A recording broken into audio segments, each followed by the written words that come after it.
You're covering your face. Oh. You would point and then you'd cover your face and then you'd whisper, and I was like, I don't know what's going on.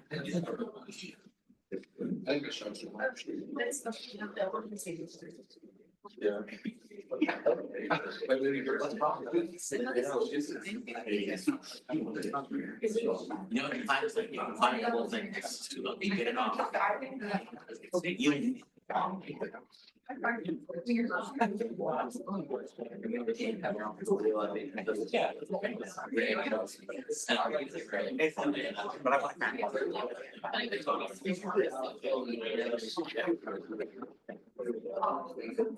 Good evening and welcome to the 1576th meeting of the General Student Senate, the third meeting of the 46th session. Notice that this meeting is being broadcast via Zoom and the recording will be publicly available on YouTube. I now call this meeting to order and now I will read the landing. The University of Maine recognizes that it is located on Marsh Island in the homeland of the Penobscot Nation, where issues of water and territorial rights and encroachment upon sacred sites are ongoing. Penobscot homeland is connected to the other Wabanaki tribal nations, the Passamaquoddy, Maliseet, and Mi'kmaq, through kinship, alliances, and diplomacy. The university also recognizes that the Penobscot Nation and the other Wabanaki tribal nations are distinct, sovereign, legal, and political entities with their own powers of self-governance and self-determination. Next, the clerk will call the order. Record. Yes. Cynthia Shelmerdine. Here. Ezekiel DeLorme. Here. Ryan St. Lawrence. Here. Nate Fay. Here. Jordan Thompson. Here. Maggie Johnson. Here. Casper Cowan. Here. Nathaniel Stanley. Excuse. Samuel Brown. Right here. Joshua Bone. Here. Juliana Jolin. Here. Isabella Madrid. Here. Taylor Kearns. Here. Matthew Weber. Here. Vassar Harvey. Excuse. Bo Misha. Here. Aaron Marchand. Here. Zachary Sella. Here. Ethan Craddy. Here. Hazel Sparks. Here. Helen Bella. Here. Taylor Stanford. Here. Jeremy Collmore. Here. Keegan Tripp. Here. Memphis Peterson. Here. Oliver Block. Here. Dylan Lehman. Here. Amanda Levesque. Here. Elizabeth Oldfield. Here. Abby Downer. Here. Louis Stankovitz. Here. Olivia Britton. Riley Mills. Here. Dylan Merchant. Here. Jenna Harper. Here. Lauren Depot. Here. Zachary Bummer. Here. John Guzman. Here. Pascal Leia. Here. Tyler Dunning. Here. Danny Tanaka. Here. And Lisa here. Thank you. I'm now looking for approval of the January 28th, 2025 minutes and this agenda. Senator Robert. A motion to approve the January 28th, 2025 minutes and this agenda. Second. Hearing a second, if that's the pleasure of the Senate, that's adopted. Any discussion on the motion? Any debate on the motion? All those in favor? All opposed? All abstaining? Seeing a clear majority, that passes. Next, we will move into general good and welfare. Any non-member may address the General Student Senate for not more than 5 minutes.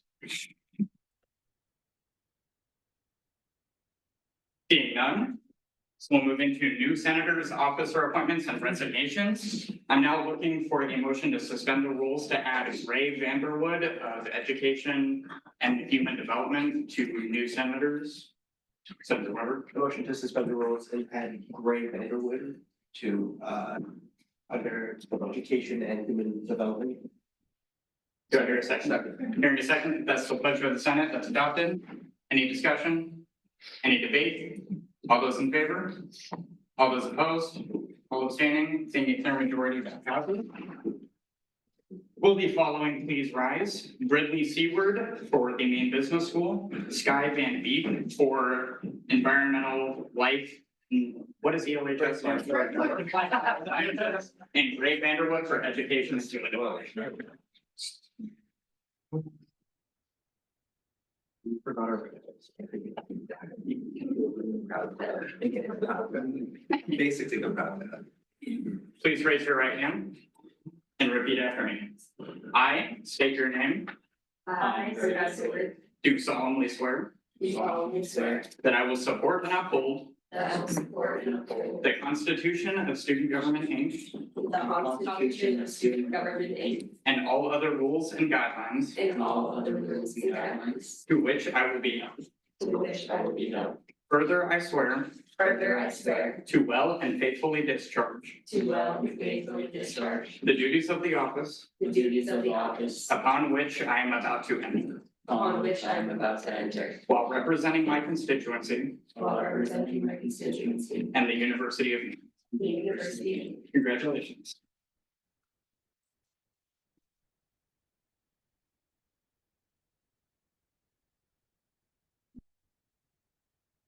Seeing nothing else in new senators, we will move on to club maintenance, starting with Sustainable and Environmental Action Division here for preliminary recognition. Hello, my name is Evelyn Beniti and I'm the Senate President for Sustainable Environmental Action Division. I'm Jude Brzezowski and I'm the Vice President for the Sustainable Action Division. I'm just like, I'm Secretary of Sustainable Environmental Action Division. I'm Eddie Nachman, and I'm the treasurer of the Sustainable Environmental Action Division. When approved, SEED will serve as a valuable resource for students who are involved in sustainable initiatives on campus. As an established rep board, we will obtain resources to support different groups and individuals with their sustainability projects. And through supporting these other people on their projects, we hope to shape the future of UMaine farther along the path of sustainability and join in the global movement towards efforts to curb the effects of the climate crisis. So the current clubs that will be involved in this rep board are Horticulture Club, Permaculture and Gardening Club, the Green Team, Backcountry Squatters, and UMaine Greens. And we have 8 other people that are not including the officers who are interested in being part of this rep board. All that said, any questions? Thank you. Are there any questions for the speakers? Representative Merchant? Yeah, so now that seed is coming back, are there any projects that you guys have been working on and or continuing on from just making an impact on this campus? Yeah, we will be supporting all these clubs and like their initiatives. So like currently we have a legislative workshop planned for later this month that people can come attend. And we will be supporting at the climate summit that's happening on April 4th at the Ball Center. Thank you. Any other questions for the speakers? Commissioner Stankovitz? Are you interested in supporting or adding any other clubs to your regime? Yeah. President Tripp? Do you mind shedding a little bit of light on kind of mesh and how that has kind of taken the spot of seed and what you guys have been doing with that and how you intend to transition that? Because for the Senate, for those who are newer to the Senate, seed used to be an active rep board not even a year ago, I believe. So it's just shed some light on mesh. Sure, MESH is the Maine Environmental Sustainability Hub, and currently it just serves as like a platform for all the clubs to come connect and talk about everything we're sharing, but doesn't really have a way to like take action on those items, and it's more of just like a conversational space. So with this becoming a rep board, we're hoping to like take that same like energy and like create and like actually be able to do things with the funding that we'll be able to receive. Thank you. Any other questions for the speakers? Senator Fan? What environmental clubs are you your office? I'm president of the Permaculture and Gardening Club. I'm president of UMaine Greens. I'm part of the Horticulture Club, the Green Team, Backcountry Squatters, and the Jill.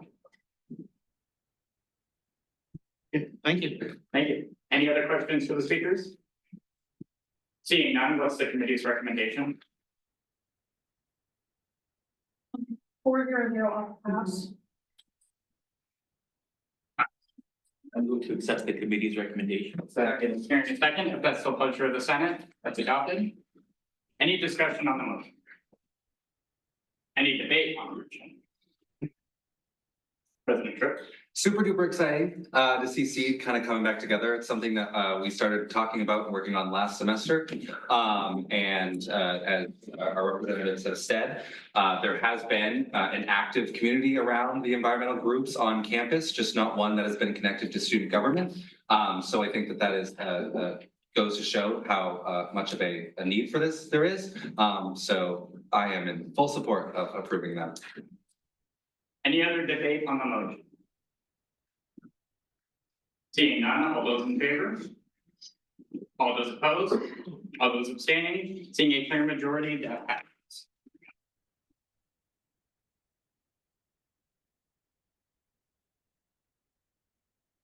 Thank you. You're more than welcome to stay for the rest of the meeting or head out. Totally up to you. Next, I'd like to invite the Maniacs for preliminary recognition.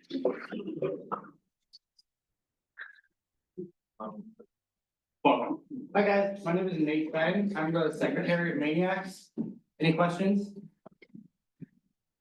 Any questions to the speaker, Senator Barber? What are maniacs?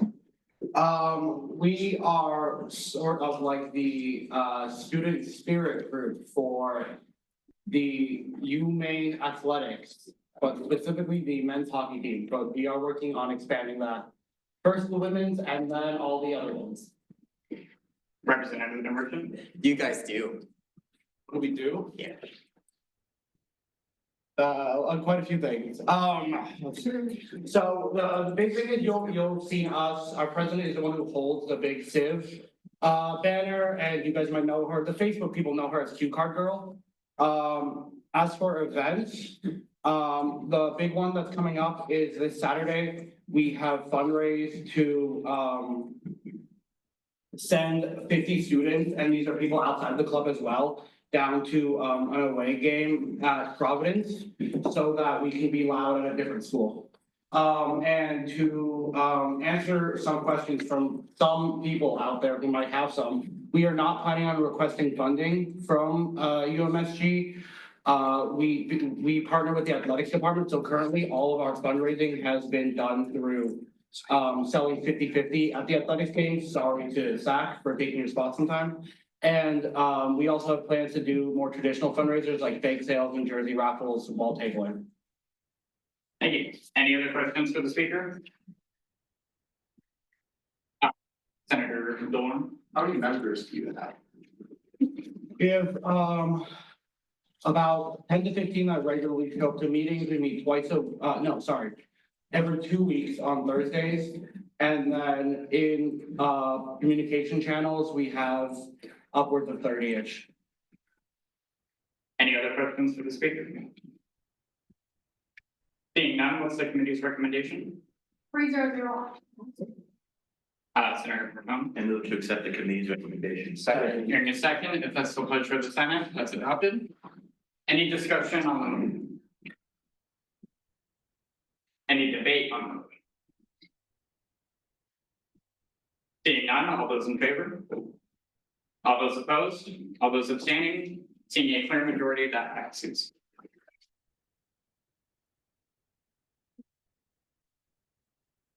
Next is the Society for Automotive Engineers here for final recognition. Welcome. I'm Mary Sims. I'm the current vice president of the club.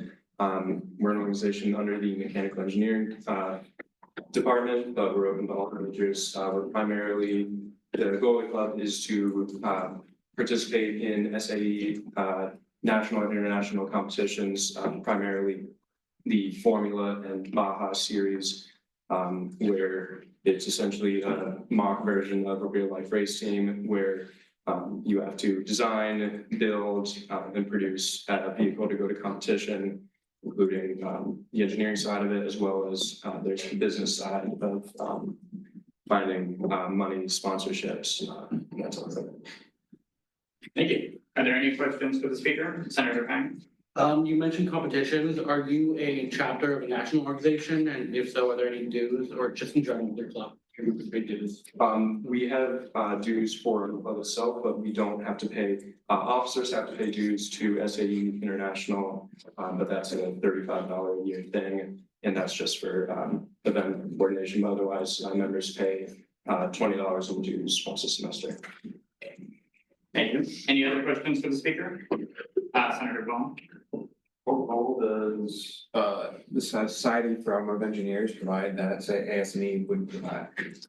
So we compete in a very different competition series from them. Their primary ones, they would be the coaster car, whereas we have a fully engine driven vehicle, multiple of which. There are a lot of crossover of members between the two clubs. So essentially it just acts as a way for, individuals to get more of that kind of experience. Any other questions for the speaker? Seeing none, what's the committee's recommendation? 300 off the pass. Senator Weber. I move to accept the committee's recommendation. Second. Hearing a second, if that's the pleasure of the Senate, that's adopted. Any discussion on the motion? Senator Bowman. The ASME club is working on an engine car, just for clarification on that one. Thank you. Any other discussion? Any debate on the motion? Seeing none, all those in favor? All those opposed? All abstaining? Seeing a clear majority, that passes.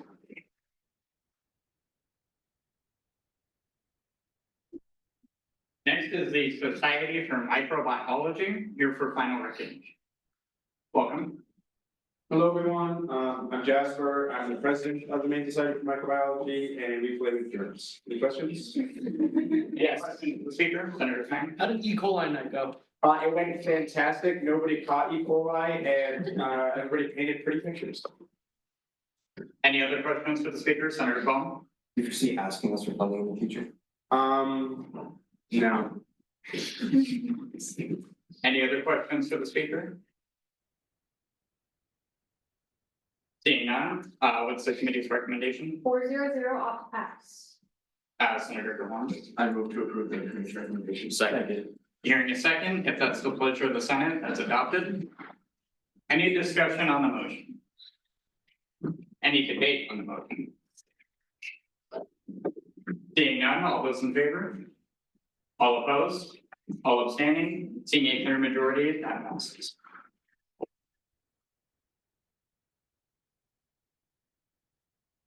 The American Marketing Association for final recognition.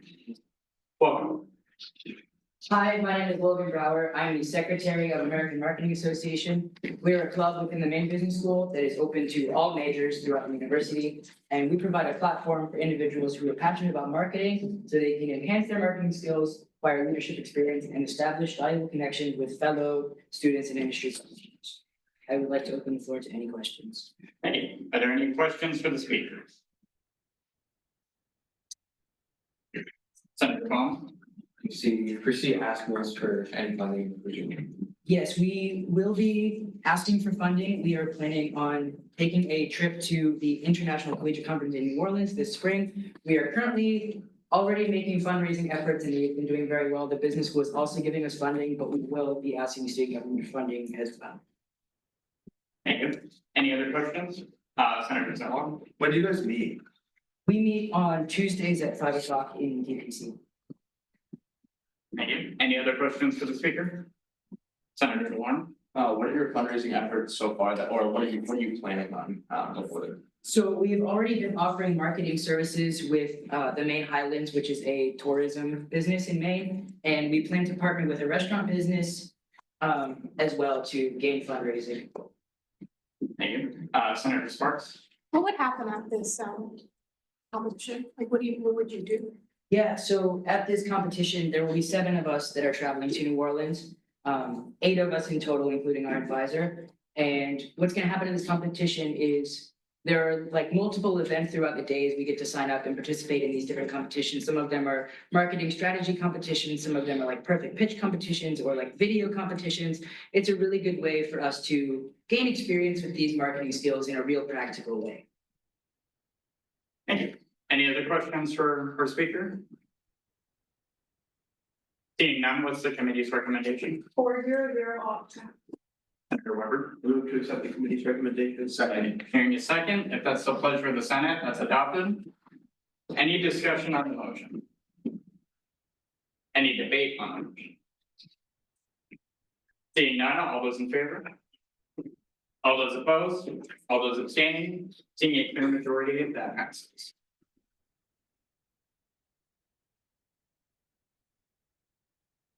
Last but not least is Priota, Women, Gender, and Sexuality Honors Society, here for final recognition. Welcome. My name is Selena. I'm the vice president of Priota. We are an honor society for the women, gender, sexuality department. We're also a club that accepts people who aren't going to be in the honor society, but are participating in club activities. We do activism, and it's a way for people in our major to meet each other. Thank you. Are there any questions for the speaker? Senator Cowan? Has your club done anything notable as of late? Yeah, the last semester we raised $500, more than $500 for Partners for Peace, which is a domestic violence organization, well, anti-domestic violence organization. With a bake sale, which was awesome. You're in it with me, so I'm sure you know. Any other questions for our speaker? Senator Bone?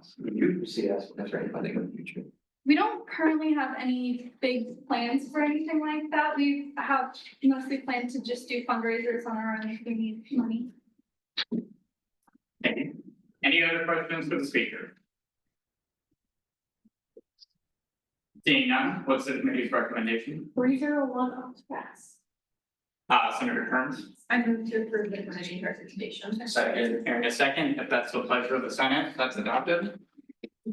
Any discussion on the motion? Any debate on the motion? Seeing none, all those in favor? All those opposed?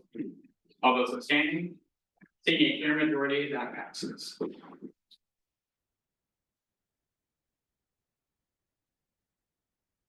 Thank you, for everybody who joined us this evening. You're welcome to stay for the rest of the meeting or go, so thank you. That concludes club maintenance, and we will move on to club presentation, starting with the Black Bear Catholic Club, who are, well, 11. Welcome. Thank you. Thank you, everyone, for giving us this opportunity to speak this evening. My name is Zachary Pelletier, and I'm the treasurer for Black Bear Catholic. So recently, over winter break, we just got back from our C25 conference, which is the annual conference for Catholic college students. This year is held in Washington, D.C. from January 2nd to January 5th. Also, we do have a slideshow. One moment, yeah. No worries.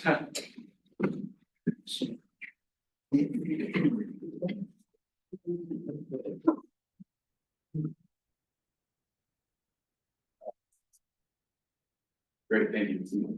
Go to the next slide, please. All right, so here is our club. We ended up taking 11 undergraduate students, and as you can see from the photo on the left, there are more than 11 people there. We also went and grouped with folks that were just our friends and whatnot. But obviously only the 11 were funded, and thanks to the generous donation from or rather funding from the Maine student government, we're able to cover the registration costs for all 11 undergraduate students who attended. So this conference lasted 3 days, and there were keynote speakers every day. So you had general talks and then talks for just the men and then just the women, and then also just a bunch of other typical conference items, tables and whatnot. So you can see some of the photos here on the right. We've got going out to eat. In the middle, we have just a bunch of us having fun during one of the talks. It was really a great time to grow closer to one another and to meet folks from other schools. Next slide, please. Packed crowd. So there were about 3,300 people in total this year. Last year there were about 20,000, so they had to split it into 2 different locations. And we went to the East Coast one, since we're on the East Coast. And again, like I said, there were about 3,300 people there. So there were plenty of different folks from those schools. It was really a great opportunity to meet others and just have a really good time. Next slide, please. Yeah, so we see on the left here, these are the women who attended, and again, some of these were our very own undergraduate students, and other just photos of us on the group. Next slide, please.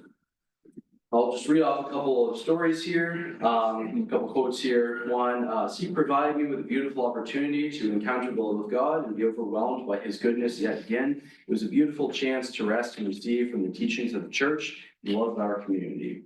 And then another one of our members said, "Seek is truly a priceless way to deepen my friendship with those around me and watch as new friendships blossom within our UMaine community. I will surely go back next year." Okay, just go there, and next slide, please. Again, thank you so much for funding. Again, it covered the registration for all of our undergraduate students, and they very industriously raised the remaining costs for travel and whatnot. But thank you so much for your contributions, and we hope to go back next year.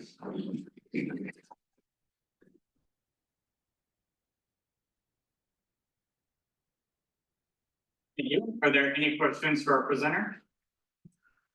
Senator. How did you get around DC? So there were a couple times that we would walk because there are some restaurants nearby and just have a big group of us go. We flew into the airport, again, this was not covered by the university or anything, then we Ubered over to the hotel. Excellent. Any other questions for our presenter?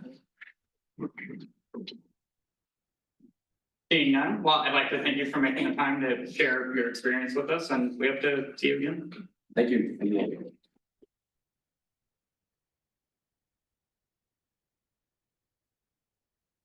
Next on the agenda is Cappy for their trip. Welcome.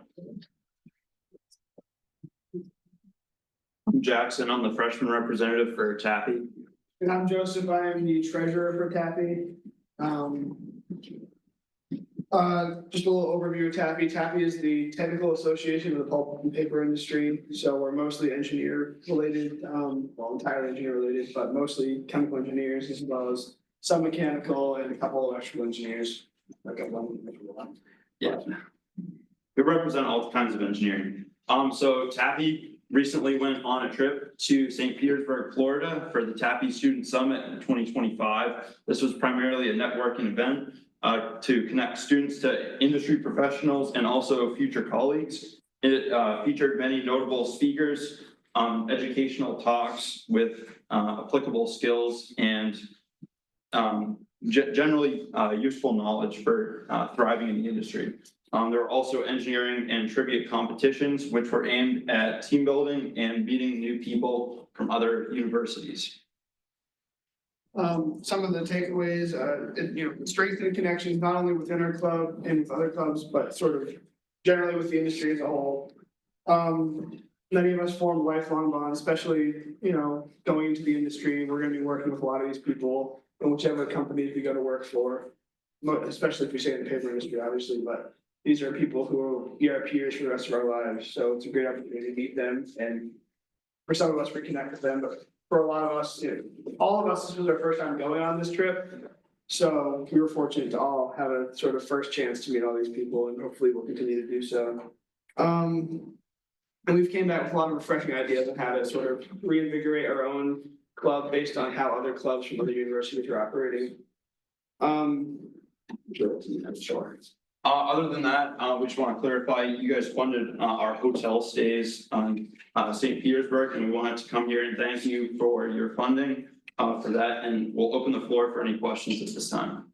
Excellent, thank you. Are there any questions for our presenter, Senator Martin? Yes, do you know why it was held in St. Petersburg, Florida? It doesn't seem like a very pulp and paper friendly place to have this. Yeah, sure. We did intend to go on at least one mill tour. There was 2 potential locations in Florida, but there are actually a couple paper mills in Florida, but unfortunately we couldn't go on them because there were logistical issues with both companies. There was some, we figured one company and then a backup plan, but neither of the plans worked. So fortunately that didn't happen. But on the Monday we were supposed to go on the trip, it was MLK Day weekend. And they had like a ton of parade, they had a massive parade go through St. Petersburg. So that was a pretty amazing experience in itself that we were thankful to be able to experience, even though it wasn't the intention. But yeah, St. Petersburg, I mean, I can't really tell you why in particular. I think it was just warm, and the people who chose it like warm destinations over cold ones. Okay, thank you. We're not too sure. Yeah. Thank you. Senator Bone. Do you think there's any chance that there'll be a group trip from other Tappy institutes that come up to Maine and are hosted at UMaine? Usually events aren't hosted at colleges, but rather like cities, which are more industry centers or, like corporate centers for these companies. That's what we anticipate going forward. We do, there is sort of, they do regionals every once in a while, I think it's yearly, at different locations. I'm not sure which universities are in our region. I believe this year it's at URI, or is that? That's for AP. No, I think it's. I'm not sure. We have AP conventions that come here. We have our AP regionals here. So that's sort of the engineering conventions that we've had in Maine, but TAPI it's more of a professional organization with a sort of student like sub-level that's sort of not quite as large. So it doesn't have as many university related events. Thank you. Any other questions for the speaker? Senator St. Lawrence? How smooth was the transportation from Maine to Florida? Yeah, it was lovely. So we had a nice 1 hour delay in Tampa, which was conveniently about the length of our layover in Philadelphia. So we arrived in Philadelphia sort of as the plane landed, we were getting notifications telling us that we were missing our connection already. Like it was telling us we were missing it. So they were gracious enough to American Airlines to allow us to sort of get expedited off the plane. And we ran through the Philadelphia airport over, through multiple terminals and 4 terminals over. Yeah, probably made it by a few seconds. I don't know Jackson how. Well, they told us they were holding the flight, so we were lucky in that regard. As for transportation in St. Petersburg, shuttle was offered between the Tampa airport and St. Petersburg. Thank you. Any other questions for our presenters? Seeing none, I'd like to thank you for making the time and sharing your experience.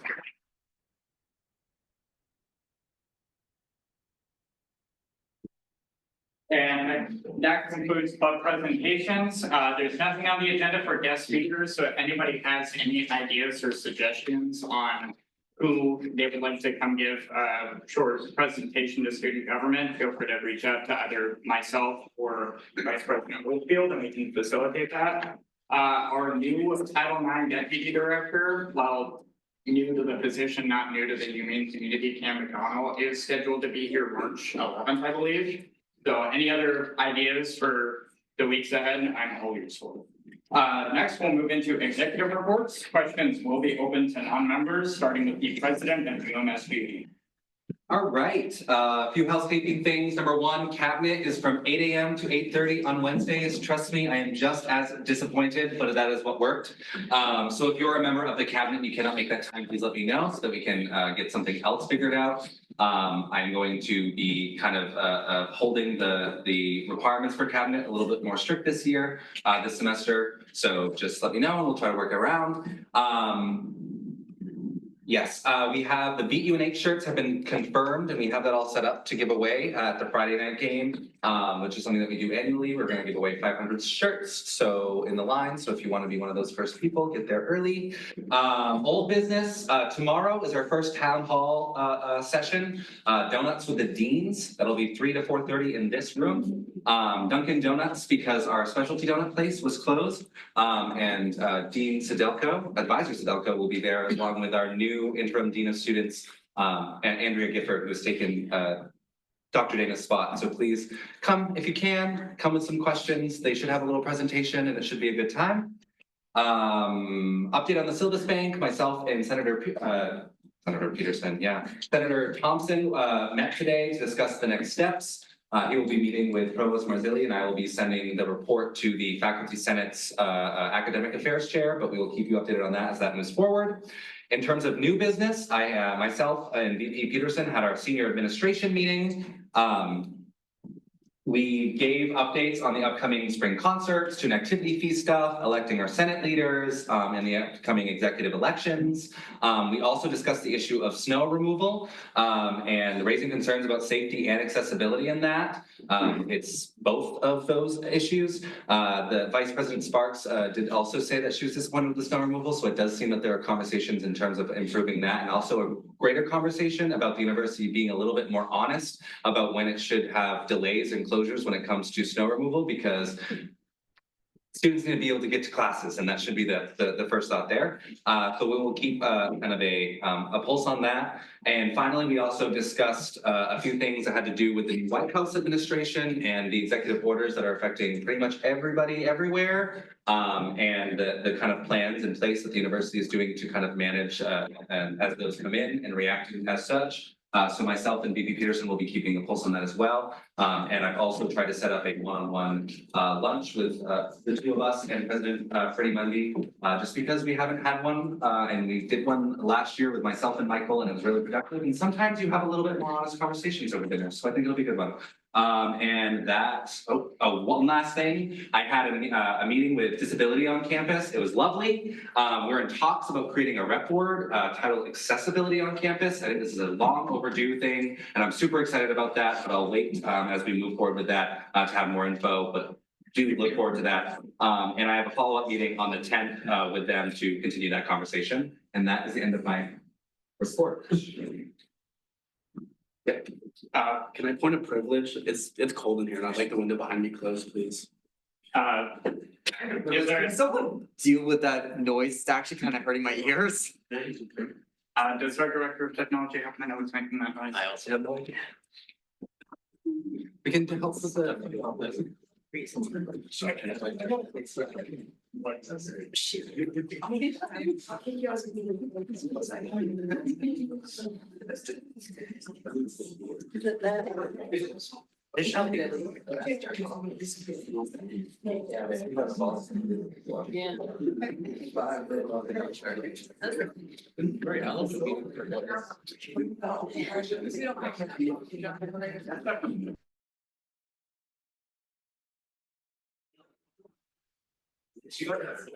That makes sense. Oh, right, you're probably is.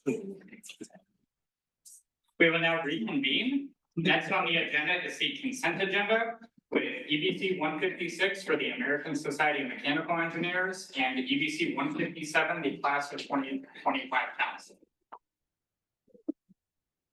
Senator Kine. Point of information, is there a way I can ask a question without a division? If you. How would I do this? So for the new senators in the room, I'm currently looking for a motion to approve the consent agenda. However, you can also just raise your hand and do I move to suspend the rules to consider things individually, or if you wanted to ask a point of information, you could. So. Yes, do that. Do that. Point of information. Point of information. Well, if I wanted to, or do you want me to actually? Point of information directed at whatever person you want to ask the question about. Is it about the consent agenda? Oh, actually, well then why did you ask the question? Okay. I move to accept the consent agenda. Here in a second, if that's the pleasure of the Senate, that's adopted. Any discussion on the consent agenda? Representative Merchant? I was saying this at the right time. Point of inquiry, are we still doing that 20-minute discussion for the? Later on the agenda. Gotcha, never mind. Any discussion on the consent agenda? Any debate on the consent agenda? All those in favor? All those opposed? All those abstaining? Seeing a clear majority, that passes. Seeing nothing in unfinished business, we will move into new business. Let's do the modernization act first. Let's do modernization act first and then.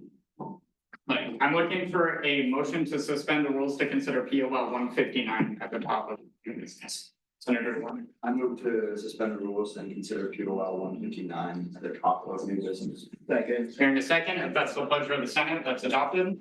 Any discussion on the motion? Any debate on the motion? All those in favor? All those opposed? All those abstaining, seeing a clear majority, that passes. We will now consider POL 159, an act to revise and modernize the UMSG Inc. financial policies. Alrighty, guys, so this document is a little bit more of a lengthy one, but I'm gonna try to make it as painless as possible, so we can get it as quick as possible. This is essentially a long list of, remember when I said way back, I'm gonna do a big format and grammar update of the financial policies and then a modernization act of the financial policies? That's what this is. This is me going back and fixing up little bits of policy that were either unclear, not how we did them, or simply needed to be improved. All of these changes were done in conjunction with Sean and Pam. They have now been gone through Polypro. I believe Polypro has removed a few things that they had questions about, which is totally cool. And we'll be coming back to do those next week. But for the time being, I mean, if we really want to go line to line, we can. But it's a lot of boring policy stuff. And I do trust that our policy and procedure has done their due diligence. So I'm just going to open it up to questions. Are there any questions for the speaker? And just a point of privilege, this was distributed to each of your emails, so as long as you're using your technology responsibly, you can also scroll through it. Any questions for the speakers? A few major changes in this is, for instance, I added it, so the buffer that was once precedent that we did not get the pleasure of getting this year is now policy, which is a big win for us, but everything else is pretty minute and not day-to-day stuff. But that is kind of the major addition there, is that now the buffer will be done each year, or the VPFA is not doing their job, so. Any other questions for the speaker? Representative Merchant? So essentially, for this act, is this essentially getting rid of the pay to play policy that was, no? Nope, that'll come later. This is just, these are like, so there are, again, the next two resolutions that we'll be doing are those ones that I've been prefacing for a long time, those 25% caps. This is everything else that's not that, and I did that very purposeful because I knew those two things are things that we were gonna want to discuss. I put all this together because it's not stuff, I figured you wanna go line by line. There's things in there by adding $5,000 to the emergency fund, which we realize is very important. Changes to some of the language. It's a lot of just menial things. And the ones that policy and procedure, again, had questions about, I will be going point by point with on Monday. Any other questions for the speaker? Seeing none, what's the committee's recommendation? 400 ought to pass as amended. Senator Martin? I move to accept the committee's recommendation. Second. Hearing a second, if it's the pleasure of the Senate, that's adopted. Any discussion on the motion? Senator Micho? This is for Polypro. Why did you all remove from it and why? So there were, I can explain to you the main things, but since we're not going through that line by line, I don't, unless you want to, but they were just things that were unclear about either why these changes were made or if this was the. Yeah, it was mainly just why these changes were made, and I wanted to let President Tripp have an opportunity to explain himself in front of the committee. There was a discussion to just have that discussion in front of Senate, but we wanted to properly utilize the committee and not waste your time in Senate. So part of like the kind of like with the way it's kind of weird and why these things were ironed out is because I was unable to make it to Polypro, but these things did go through. So I met with Polypro Chairman Feng beforehand. We went over the questions that he had. And again, that is why I didn't just answer the questions then and there. I wasn't able to make it. Any other questions of the speaker or any other points for discussion? Senator Sparks? I was also at Polypro and I can confirm that while we did strike things, it was more like tabled, but also for the rest of it, we did go through it very thoroughly and we all four was supported it, so. Any other points for discussion? Any points for debate?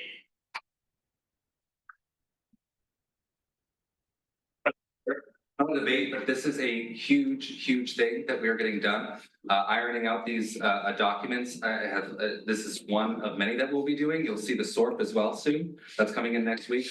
But this is like necessary changes and we should all be very excited about these. Any other points for debate?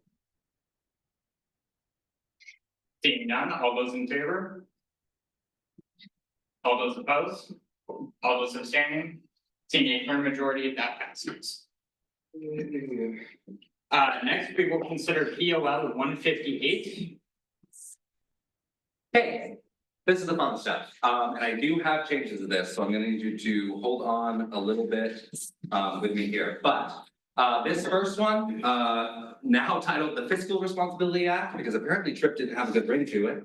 And this is essentially going to be touching, those points that I have been making over and over, that have been outlined in the report, about essentially capping sport clubs to 25% of the budget and removing the pay-to-play feature.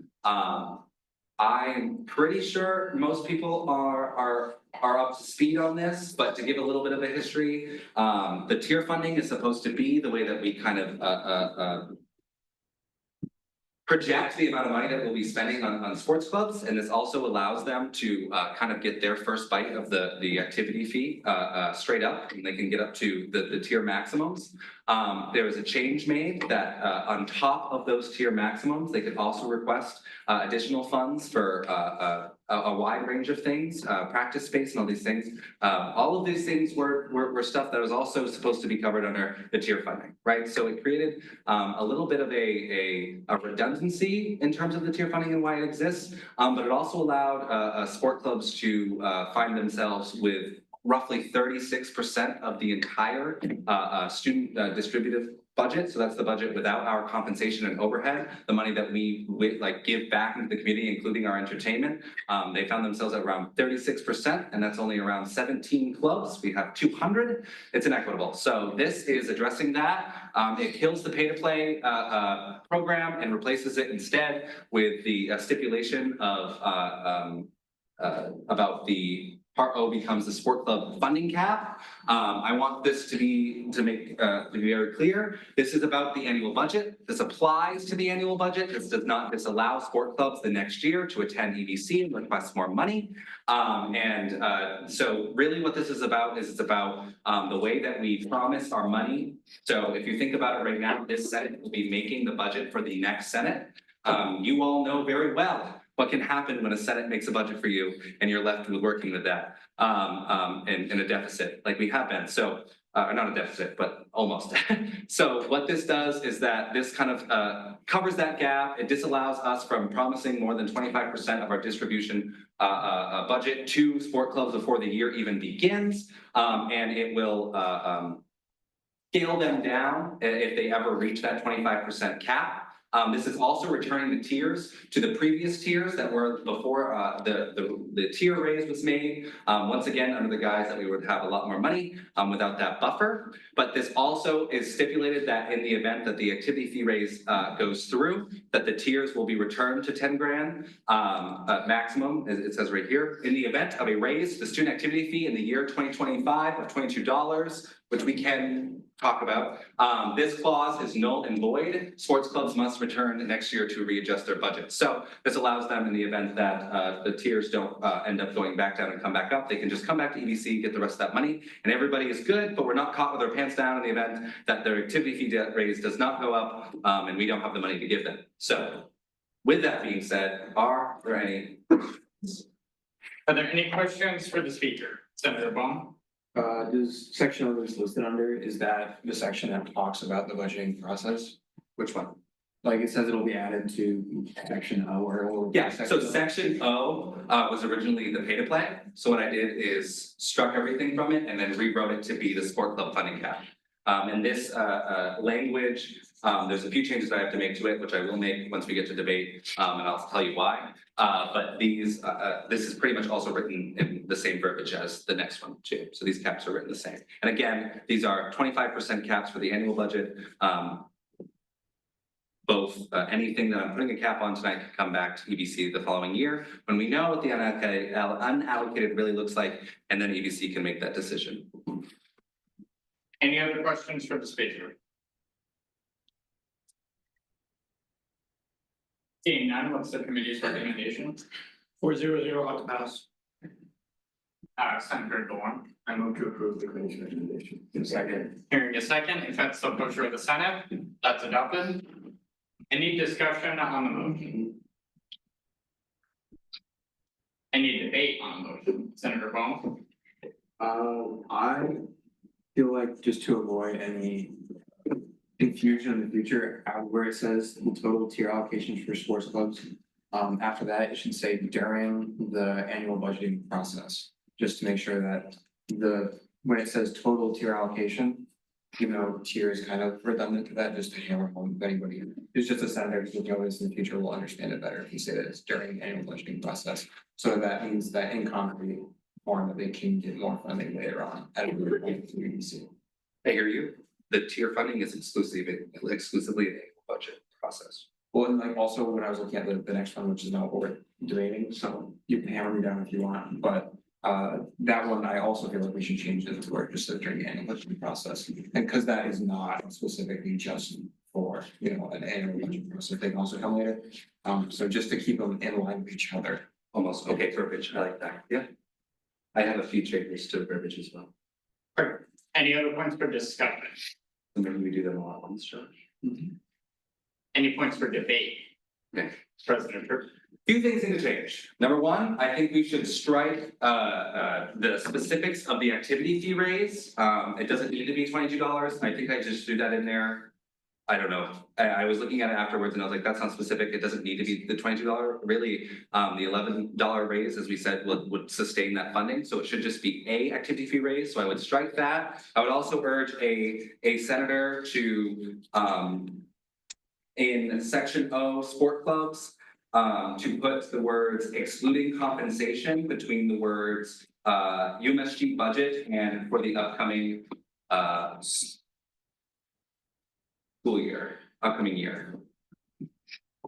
So it would say, quote, the total tier allocation for sports clubs, including all SAF funded tiers, shall not exceed 25% of the total projected UMSG budget, excluding compensation for the upcoming year. This cap ensures a more equitable distribution of UMSG funds and directs additional resources to support other student organizations. And then the other change I would like to make is any excess funding request above 25% threshold must be reviewed and approved by the Senate on a case-by-case basis through the regular EDC process during the academic year. I know it just sounds like I'm just saying a bunch of things, but I have this written down. So if Riley, you wanted to give me sharing privileges.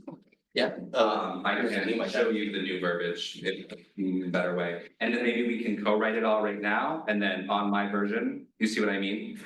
So I can, because I can't edit the PDF that's in the file, but I can edit this Google Doc, so we can make our changes during the debate, and then everybody follow? Okay, great. Just because you can't edit the PDF. So are there any other points for debate?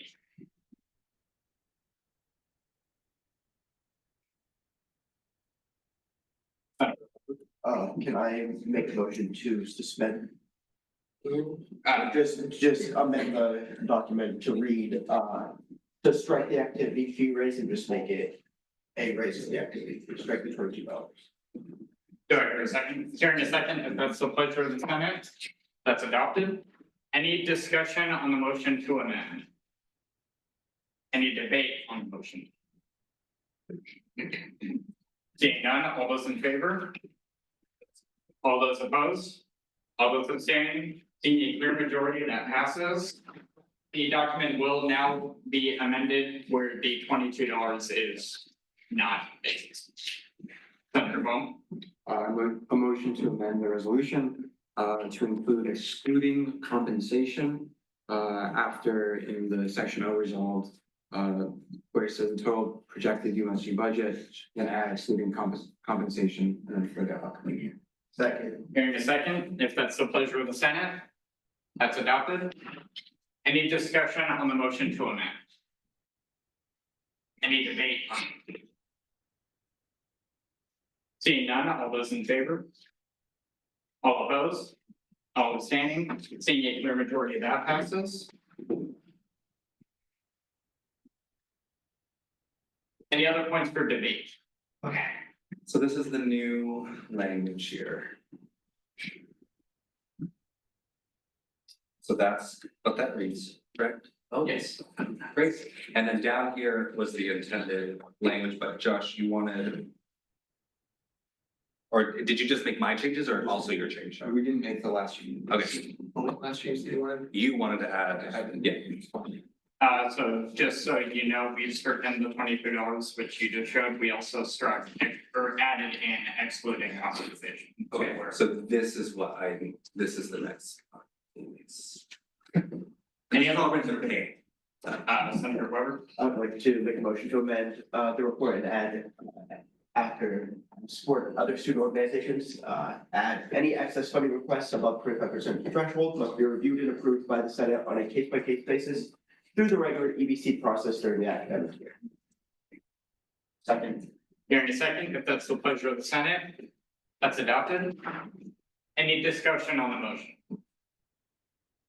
Any debate on the motion? Seeing none, all those in favor? All those opposed? All those abstaining? Seeing a clear majority, that passes.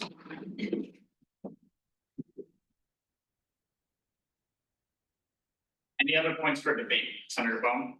Under section after it says the total tier allocation for sports clubs, I would like to add during the annual budgeting process. Okay. Hearing a second, if that's the pleasure of the Senate, that's adopted. Any discussion on the motion? Any debate on the motion? Seeing none, all those in favor? All those opposed? All those abstaining? Seeing a clear majority, that passes. Any new points for debate? Representative Joe Merchant? Under section O, the last line, this is just me as expressing my own opinion, but I think, the quote, "This may require scaling down to your maximum proportionally," I feel like there should be a little bit more language just added onto that, probably just for like justification reasons as to why. Maybe it's just redundancy, but it's just something I wanted to point out. President Tripp. To clarify, that it just essentially points out that with the 25%, so in the event that the amount of tier system requests exceed that 25%, all that means is that it's scaled down proportionally, right? So instead of getting 10,000, 5,000 and 2,500, it would be like 9,837. You see what I mean? Like it would tier it down so that everybody gets the equal amount. Yeah. We following? I'm not a math guy, so I'm explaining it the way a political scientist is trying to explain it. But it just makes it even. I don't know what else would be added, and this was okayed by PPFA for language. But if anybody has suggestions, Any other points for debate? Representative Wentworth? I'm going to agree with Representative Merchant and say that we need to define the word "this." the policy that it's attached to. Instead of saying "this may require scaling down," what's the "this"? So just inputting. So inserting policy in between these two things. Snap print.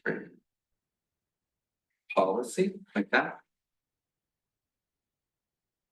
Someone has to make a motion for that, but does that, So what are you scaling down? the tiers, So I feel like if that's what you're scaling down, the tiers may require scaling down.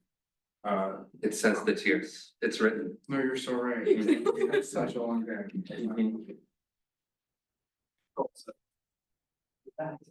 Any other points for debate?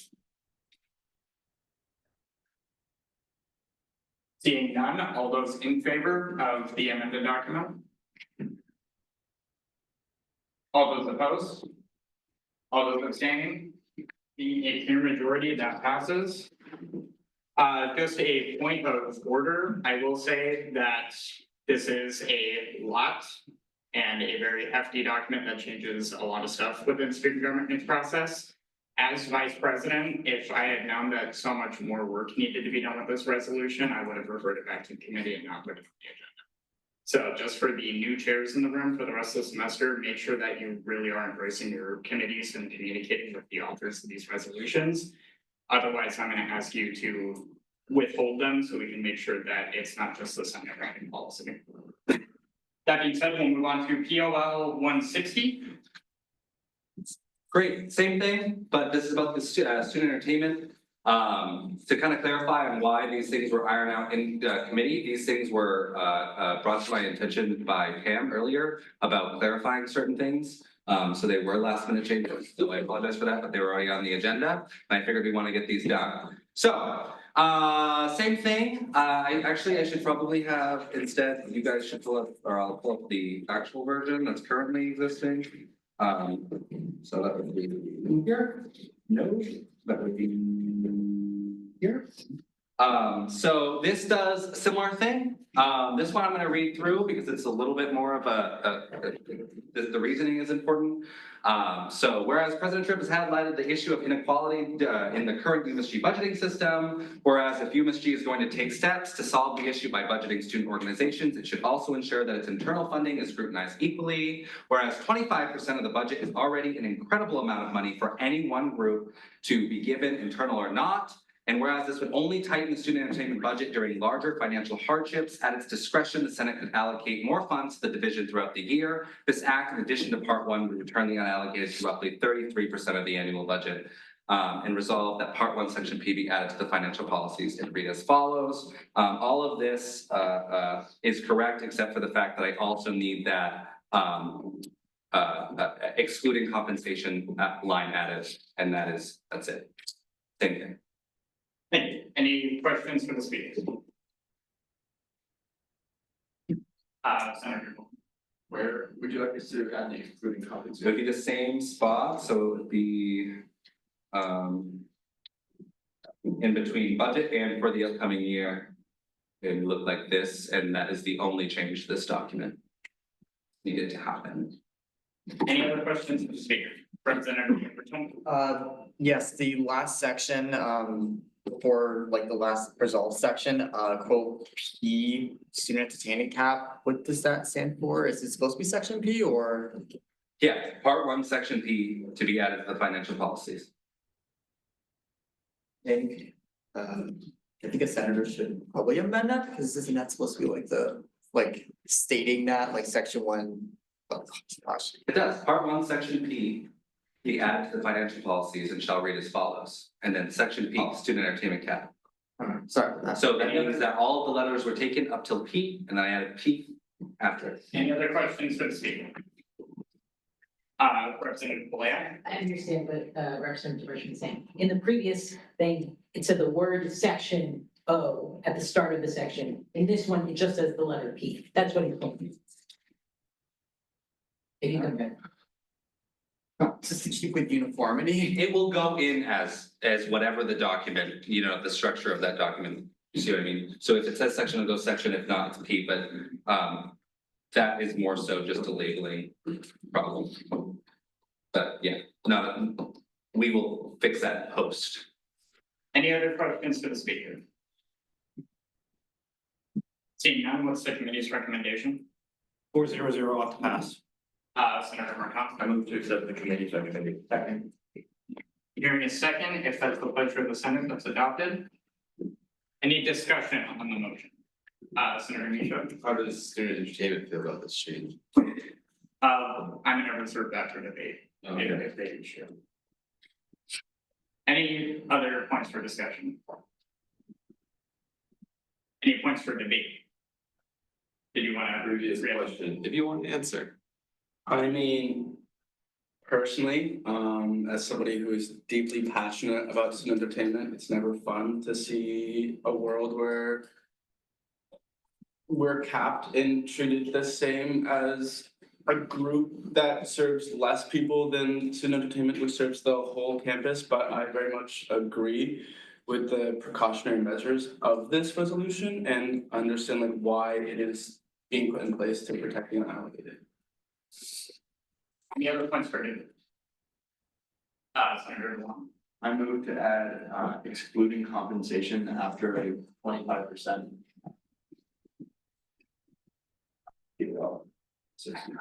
Thanks. Hearing a second, if that's the pleasure of the Senate, that's adopted. Any discussion on the motion to amend? Any debate on the motion to amend? Senator Cole, no. Any points for debate? Seeing none, all those in favor of amending? All those opposed? All those abstaining? Seeing a clear majority, that passes. The document now reads excluding compensation. Any points for debate on the now amended document? Senator Bone? Question for you, yes, again. Do you feel that 25% of, say, if we didn't raise the budget at all, would that be enough to adequately plan maybe any of the events? Or at least enough of them to get us by? Correct me if I'm wrong, President Tripp, but we did the math today and that puts us at a maximum requesting at the annual budget meeting of 130,000, roughly that. And this has been a discussion point that President Tripp and I have discussed a lot.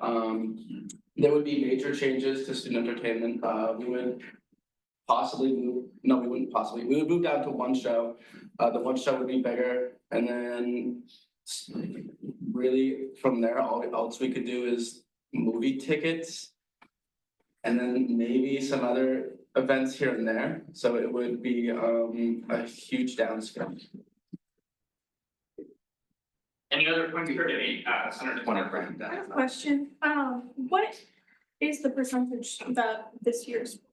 33% of the distributed unallocated budget. So the money that we, not including our overhead, the money that we would be giving back, they got 33, which again left the unallocated. So every other club that wasn't student entertainment or a sports club with fighting over that 14% that we've had such a hard time allocating. Any other points for debate? That's your question. I don't know if it was already answered, maybe I wasn't listening well. If we got like a $22 increase and they were still getting 25%, that mean they get more money because of the increase, even though they're still getting 25%. So that's it. So again, it's a cap. So the way it works is that it's a ceiling and not a floor. So with the annual budget, it would only restrict if the budget was low, but it doesn't guarantee entertainment 25% of the budget, nor does the other resolution guarantee sport clubs 25% of the budget, right? So it would still be up to the Senate at the time to make the allocation. The other thing that I will make very clear is that if student entertainment ends up needing more money, and I think that that's probably possible with a 25% cap. I do believe it should be the EBC who will be serving through that year with that budget, who makes that decision on if they want to release extra funds into the student entertainment. Again, this is not me saying that the student entertainment can only have 25% of the budget. It means that during the annual budget, when we are promising money that we cannot unpromise, people aren't taking a larger slice of the pie than that's really. Any other points for debate? Senator Bone. I would amend the resolution and have it state that the total funds allocated to student entertainment division during the annual budgeting process shall not exceed 25%. Second. Hearing a second, if that's the pleasure of the Senate, that's adopted. Can you please restate the motion? During the annual budgeting process. Okay. Any discussion on the budgeting process, yes.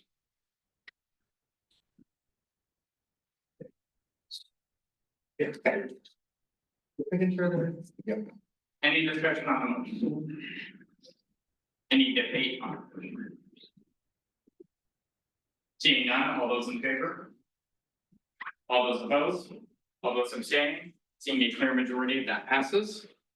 We'll now reconsider the entire document. Any points for debate? So the language on the screen is the final language. Seeing none, all those in favor? All those opposed? All those abstaining? Seeing a clear majority, that passes. I'm gonna clap for myself. We will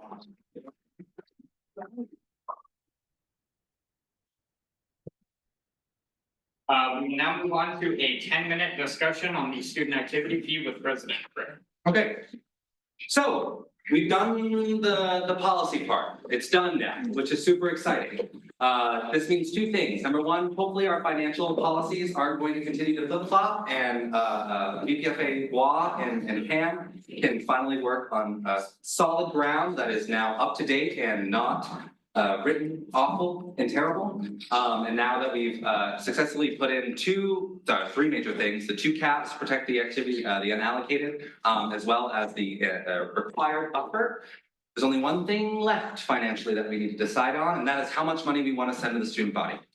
So what I would like to get out of this 10-minute discussion, because I don't think we need very many more of them, is I would like everyone to kind of lay it on the table. I would like to come to some sort of unofficial agreement as to what resolution I should bring to Senate next week and pass through Polypro. That resolution will have the amount that we will be sending to student referendum, as well as the language that will be on the student referendum.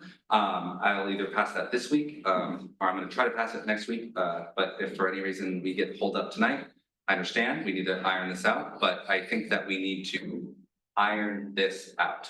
So I'd like to come to some sort of agreement here, and if that means extending our 10 minutes, I really suggest that you do so. And I will kick it off, up to you guys. The 10-minute discussion starts now. Are there any questions for the speaker? Senator Kearns? Sorry if I misunderstood. Is this for the $22 increase that you talked about? We're not voting on anything right now, so I can show you what I got right here. Here's the dummy resolution that I've written. So it looks like something like this. It's gonna have all of the information, $78, blah, blah, blah. This is the $22 increase. The only thing that is right here. So this is like a mock version of what may appear on an election ballot. This is something that I would like to iron out with Polypro and have them have a hand in actually writing. But just for reference for tonight, I thought it would be useful. But we're pretty much just talking about what this resolution will pretty much be the same, but the question is, what is the amount that's gonna go right here? The merchant?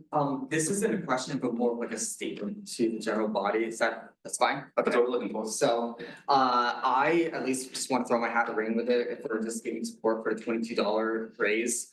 As someone who has been on campus for the last essentially 4 years and have been part of many different student organizations, seeing the shift between being able to do what we're able to do and have fun and had the full like breadth of the student activity to in recent within the last year, in the last couple of months, slowly having to shift and reevaluate on what can we do, like bare bones minimum, and what can be cut is kind of disheartening and really sad to hear. And I get it with everyone having been going through or passing different funding resolutions. It's been stressful, it's been like unnerving, and I share that with you as well, and clubs are very much in that boat as well. And I'm part of 3. So I think at least for us, if we are like definitely going to decide on a student activity fee raise, I think it's $22. Yes, we're gonna be paying a lot more, but we're also gonna get more. Especially given the fact that it's gonna be more student events, more things to do on campus, and also just more time. Because while we have dedicated much of our time to figuring out what we can and cannot fund, just with a nice toothpick for what we have for our resolutions, that time can also be spent towards bettering our community and holding university to a better standard for things that have been left by the wayside. So not saying there's anything bad that's been happening, but I think it is something that I think this is a direction that we should very much go with this $22 raise. So I think that we all agree, because we're hands-on, we work with this money all the time, that $22 would be the best that would benefit us, our ability to help students, and we feel like we would get more than $22 per student benefit to all the students. I don't think the student body feels the same. I think that at the current point we're in, I've asked people that I know, people that are in my classes, what they think about it. And when I'm like $22, they're like, I don't think I can do that. I don't want to do that. You know, last semester, people saw their fees, and there was a bunch of extra fees that were kind of slipped in by the university that people hadn't paid the previous semester. And seeing this number increase as well, I don't think that they're for it. I feel like we haven't done enough of a job of educating the general student body that's going to actually be voting on this, the importance of it. I don't know how we can. I feel like we've shared the word as much as we can, unless all of you kind of go out in your classes and ask your classmates, you know, in the 10 minutes before we get there, everybody gets directly ask them their opinion, ask them what they think about $22, and then say, okay, maybe not $22, what about 11? that might be able to, kind of sway it. I don't think that a $22 increase would pass. I think we'd be left with the same budget that they were for this year, except even less what we're left over with. I feel that we should pass an $11 increase. But if people keep on asking all their classmates and peers about it, and you come up with a different understanding of what I got from my classmates and peers, then feel free to sort of. Senator Collins. I guess I would both agree and disagree with that statement. I feel as though, from the perspective of people that I've talked to, a raise in activity fee is a raise in activity fee. I've gotten the same, because I have asked people, and I was noticing a kind of trend when I said any amount, because I just wanted to test it, C11, or 22. I wanted to try to kind of figure out what the feeling was, and all of them were kind of negative. And after some discussion of why we need more of this. So I think personally, we should go for the big one, we should go for the 22 and try to convince them of that. Because we're still gonna have to do work to convince them to do 11 anyway, so why not try to get more? Correct. Yeah, no, so this is gonna make me feel a bit old, right? But I think once the student body really understands what we used to have at this university, I remember I started, fall 2018, and in spring of 2019, we still have really cool concerts. BPA, SC Lehman's office is like decorated with posters of really cool people that have come. Spring 2019, we got T-Pain. Well, he was supposed to come. He didn't show up, but that's another thing. So I don't know. I mean, I agree that we definitely need to do a lot more on educating people. I think that will be an all hands on deck thing, but if we do it right and we do it really good, I think it's possible. I just don't think people realize what we used to have a while back. Senator Cowan.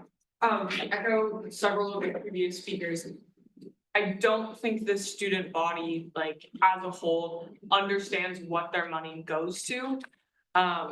The campus that we are on is not passionate about a lot of things besides the things that they are passionate about, if that makes sense. Our student body doesn't typically branch out or get involved in a lot of new things. Our student body does not get involved a lot in many things, unfortunately. Like student leaders like us, we're involved in a lot of things, but if you talk to the majority of campus, they have one or two groups that they're involved with, and I don't think they fully see the impact of what their student activity fund goes towards. I think if we want to if we want to get a student activity fee raise higher than say like $15, because that's about the barrier that I've seen with people. If we want to get a raise any higher than that, we need to hit the ground running and really get out there educating students on what their funds go to and why we deserve more of that to give back to them. Senator Micho. I want to fully just expand on that. I think it's really easy for us to like ask people we know who are also involved, we understand how things work on this campus. Oh, we understand why $22 would be great, but a huge part of the student body is fairly uninvolved and aren't going to be against any sort of increase. I feel like from what I've seen. So I think we have to determine who do we think our electorate is going to be, who's actually going to be voting on this question, because if it's mostly just students who are not very involved, it's going to fail miserably. But then if the people actually opening the Google form and voting in during the week or whatever it is, who are highly involved students, then this could easily pass. I think it's a risk to go either way, and I'm not particularly torn towards either side, but I think we just need to acknowledge who's going to be voting on this and how they feel. Senator Fang. Yeah, I wanna, you're gonna keep echoing people. I wanna echo what Senator Micho said. I was sent out by our great VPSL Oldham today to go talk to people. And I got similar sentiments to Senator Collins and Senator Bohm, specifically in the sense that the people I talked to are privileged enough that I got the idea that $44 over a year was negligible to them, considering how much this university costs already. But that their main concern was that they are people who either do not or do not see themselves as benefiting from what we provide, regardless of whether or not that's true. There are people that either are not in, and again, we address this with other resolutions, but they're not in sports clubs. So They, either rarely come through or never come through, EBC. There are also people that maybe are not, and again, of course, having more money would solve this, but they're not interested in the artists that we brought in, haven't gone to those concerts. But again, as Senator Michaud said, those are not also the people who probably won't vote on this. Vice President Levesque. As somebody who so when I started in this role, obviously wasn't expecting to get any new clubs coming to me to get advice.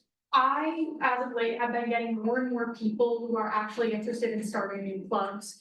And every time they come in to talk to me, I mention this raise and the student activities fee. And the way that I have started framing it is, if you are starting a group right now, you understand that if you get final recognition and you need funding, there is a high likelihood, depending on how much it is, that you may not get it, or it may be amended down. And they go, yeah, we've heard. And I go, do you know there are ways to fix that? And I have to frame it in the mindset of these individuals who are highly motivated and do want to be involved in things.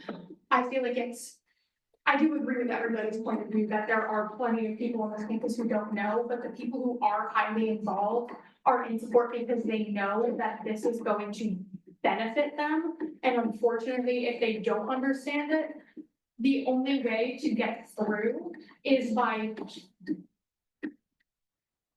making it in their best interest by saying, well, if you have this club and you want to get funding for supplies or a traveling expense or anything, having this higher activity fee ultimately benefits you in the end. And the minute that they start to hear that, they start to rationalize, oh, maybe this is a good thing. And I just think that while it's unfortunate that we have to frame it in that way, it is in our best interest if we're going out and talking to people and explaining to them what's going on, if they don't already have that fundamental understanding that that is the best way to get through. That concludes the 10-minute discussion. Senator Bourne. I move to extend the discussion until we think we're done. I think 10 minutes. Extend it indefinitely, and then we'll just close it when it's time. Definitely. I move to extend the discussion. Hearing a second, if that's the pleasure of the Senate, that's adopted. Any discussion on the motion to extend discussion indefinitely? Any debate? Senator Sparks. Please vote yes. I feel we had something really good going there. You bringing up good points, and a lot of us still had our hands raised, so there is still more to be brought up. Any new points for debate on extending? Senator Johnson. I'm just kind of curious where we're at. Raise your hand if you don't currently know where you side on this race.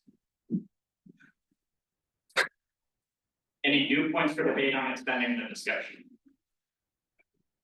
Seeing none, all those in favor of extending the discussion indefinitely? All those opposed?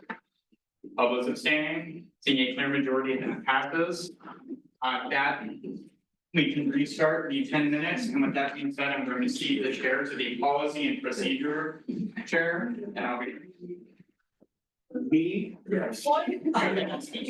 He's the next on the order to start of the chair. Sometimes are here. Oh, okay. Fun fact, it's absolutely entirely legal for me ever to touch the gavel. Not like actually touch it, but like I've never allowed to rub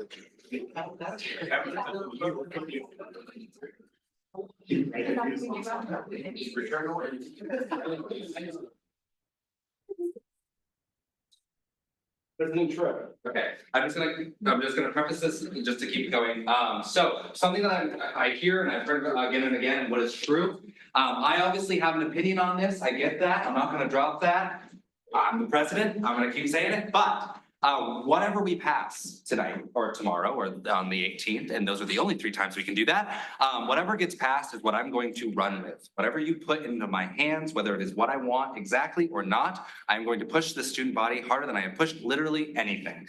One thing I think I do understand how to do, and something that I think I have proven I can do, is engage the student body against all odds. I think I've proven that by the fact that you are all in this room right now, and I want you to know that I am excited about this. And this just should be something that brings you anxiety, and you should be upset, and it's okay to not be sure where you are, but once we get an opinion across, that should be taken as the official stance of student government. And like people have saying, is that everyone should be activating their own groups, their own connections. I will be doing interviews. I will be doing an interview with the Maine campus. I will be hopefully doing a little video about the student activity fee with our director of communications. I want to hit the ground running on this. So regardless of what that number is, I intend to get it out there. This is more of a question directed at some of our newer senators that have not necessarily been here for our previous discussion and asked maybe newer voices that we have in the Senate about this topic. I'm just curious about where you guys next step on this as newer voices. Yeah, I'm sorry, Senator Seward, Seward? yeah. Oh, We I'm so sorry, I'm sorry. don't have your name, Okay, sure, yeah, Senator Seward. but she can go, you're calling her, you can go. We got Van Beek and we got Seward. Who you want? I'd call Senator Seward. I think that, like a lot of people have said, I think that a large part of the student body isn't really sure of what this money is going towards, and if they are involved, they may know, but I think that having more people understand where this money is going towards, I don't know the best way to do that, will incentivize people to maybe vote higher. I personally think that we should push a $22 raise, because I mean, it's $44 over the course of 2 semesters, but like a lot of people are saying, it's gonna bring a lot more to the campus and to the student body, so I guess that's my 2 cents on it. That's 1% of our student body voted in the last election.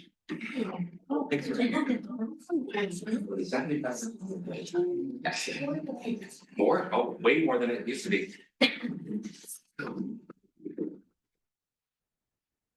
Senator Starks? Realistically, this is really gonna come down to marketing. I do think that it's totally within like a realistic view to assume that we could get the 22 to pass. It's really gonna come down to some stellar marketing. So if you're a business major, you're ready, but. I thought that was just here. Yeah. Senator Ready, did you still want to? No, she basically covered what I was gonna say. Commissioner Stankovitz? To piggyback off of both President Tripp's and Senator Sparks' points, I'm doing what I can, but the people who are going to vote in this election are following the Instagram, they're gonna see what we push out. And if we make it clear, this isn't a technology fee that they get for, you know, having a certain computer or being a nursing major instead of agricultural major, whatever. I think we will get a good response to this. I think we're worried about a certain group that isn't gonna show their cards regardless, as much as we may try to target them. But if we have lacked engagement from them for years in the past, I don't expect any.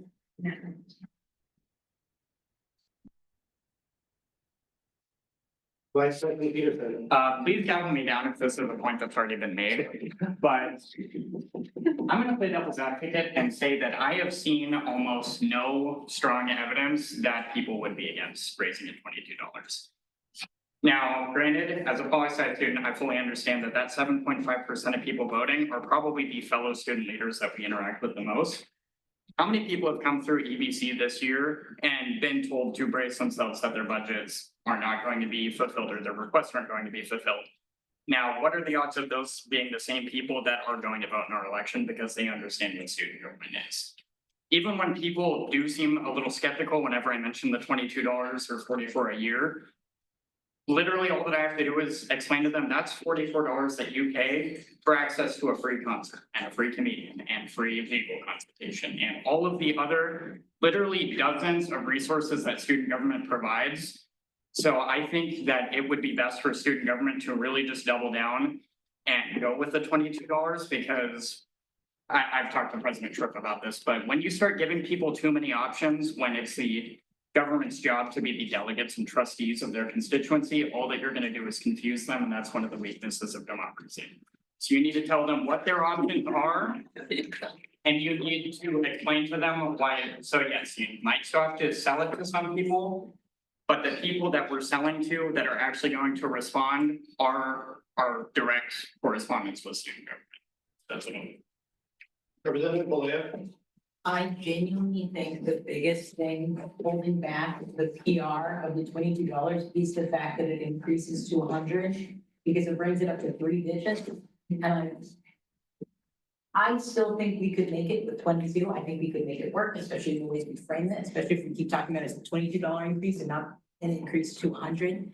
But I genuinely think if it was even $2 less and it was 78 to 98, I think immediately people who looked at the changes would get a completely different mindset. I think 2 people looking at a 78 to 98 increase looks so much less than a 78 to $100 increase, even though we know the numbers are the same.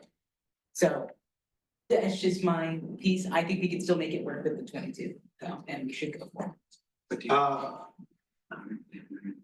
Great. Senator Brown? I'm not too sure exactly, I think I have multiple points, but what if there's a secondary like option that we add in that's like slightly less, but it's like an adequate amount? And then like, so like to, at least we don't like, it can't be tanked, but at least you can guarantee at least some kind of increase without like, they were like, no, they vote, everyone just like votes completely no.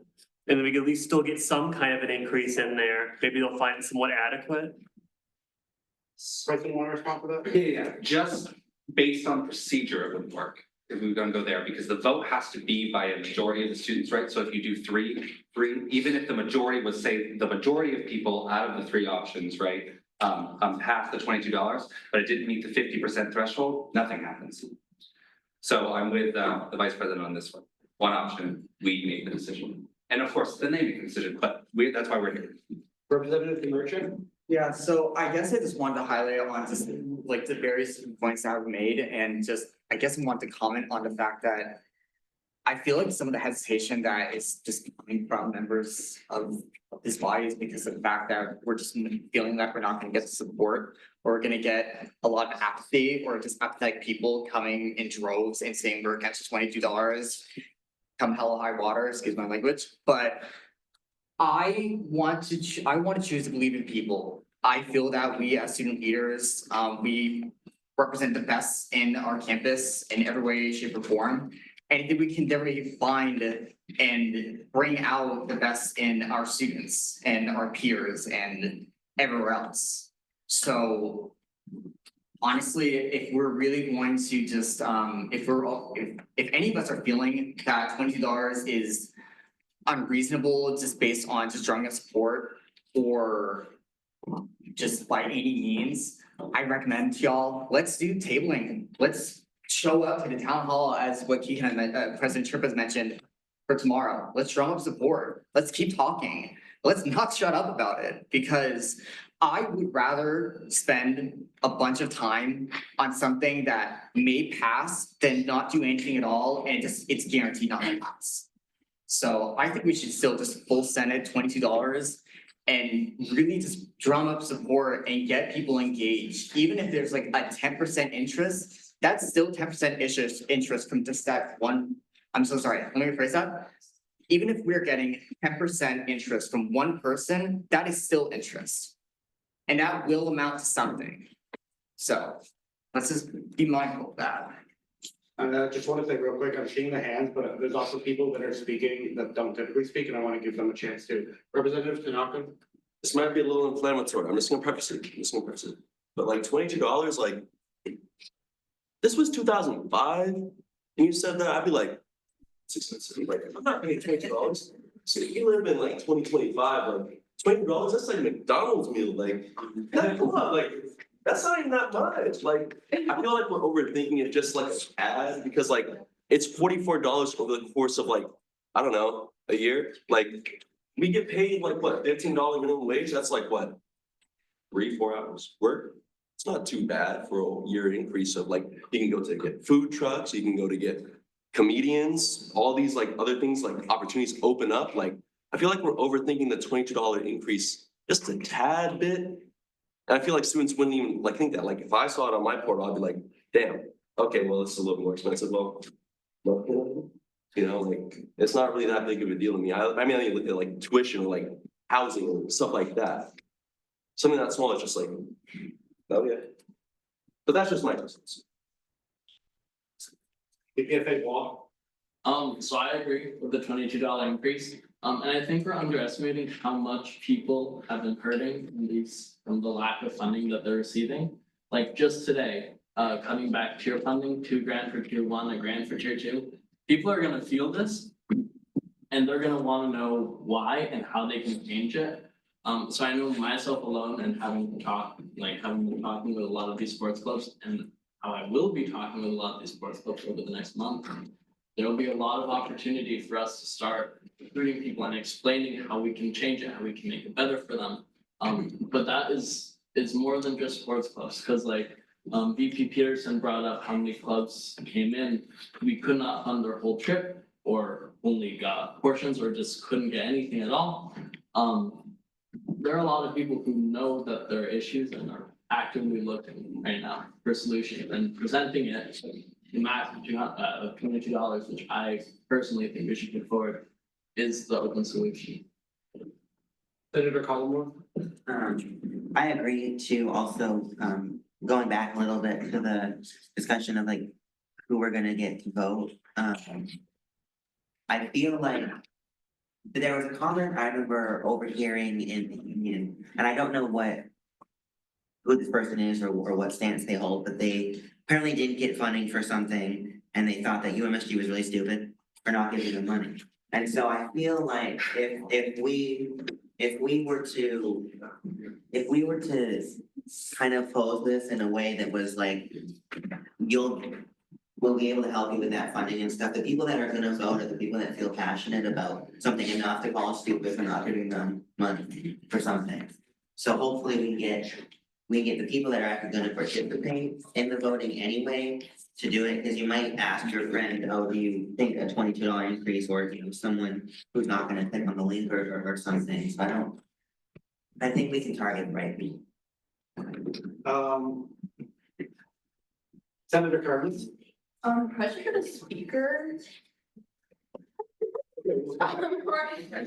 Oh, sorry. No, you're good. I'm back. Do you know if these are like based off of anything, like the number, like the $22? Is it like the amount of students who have went to the events? Like, just like the student activity fee, right? Like the concerts and stuff like that they've had in the past, right? The budget that, because it was a $22 increase, right? Like last semester, or not last year, I just wasn't here for that, right? Like this is new. It was already $78. No, so 2 years ago, it was $68. It was raised by $10 for inflation, because it was the first time it had been raised since like 2016. So if you think about that, and that's what I think, that's an important point here. If you're talking about the numbers being based, I don't know, I'll return to your question in a second. In several years, in like, I think it would have been 2020, so 4, 5, 6 years, it had only needed to be raised by $10, and that was based on inflation, all right? This raise is not based on inflation for 2 reasons. One, inflation doesn't tell the whole story, right, of where we're in this situation, because things are more expensive than, certain things have gone up above like that inflation number. What's true too is that we are expected to do more, much more than we were then, right? So our bandwidth is spread more. Can I just share too in terms of the cost inflation? For example, the CCA, which a lot of our entertainment has done has more than doubled in price. Using facilities for all sorts of different things, just reserving buildings that we have on campus, things like that. Facilities cost to move the tables onto the mall for the student works fair, that's quadrupled in the past 2 years. So things like that are way more expensive than they once were. So that was factoring into this process too, because the students come to us looking for that money and then need to spend it or get it somewhere. The truth of the matter is too, is that a lot of the financial burden that is on this campus is inflicted by the university. It's the rentals of these things. And I think that that's obviously an advocacy issue that we're gonna continue to do, but those costs aren't gonna go away. And they're gonna continue to come to us for them, right? The numbers, truly the numbers, they're based on a lot of math that I put into a gorgeous report that's available for everybody to read and has been. But that $22 factor would give us around a $400,000 if we allocated the exact same budget, right? Instead of our unallocated being 56 or whatever, or 100, it would lead us to almost $350,000, right? So that means we could put on the conference that we used to, right? We could send people to the places that they used to be able to send them.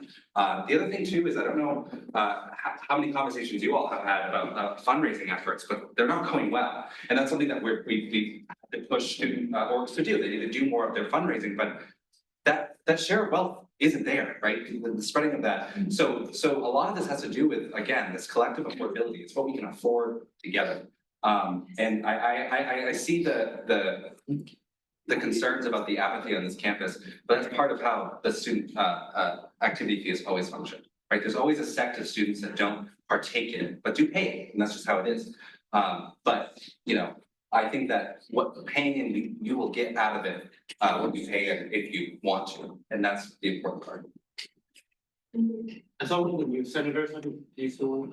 Oh, yeah, I was just questioning, do we get like a cut compared to a company that's outsourcing the Collins Art Center, or do we still pay a full price as if someone else was to rent it? Before we answer that, can I call a point of privilege to open up the door to?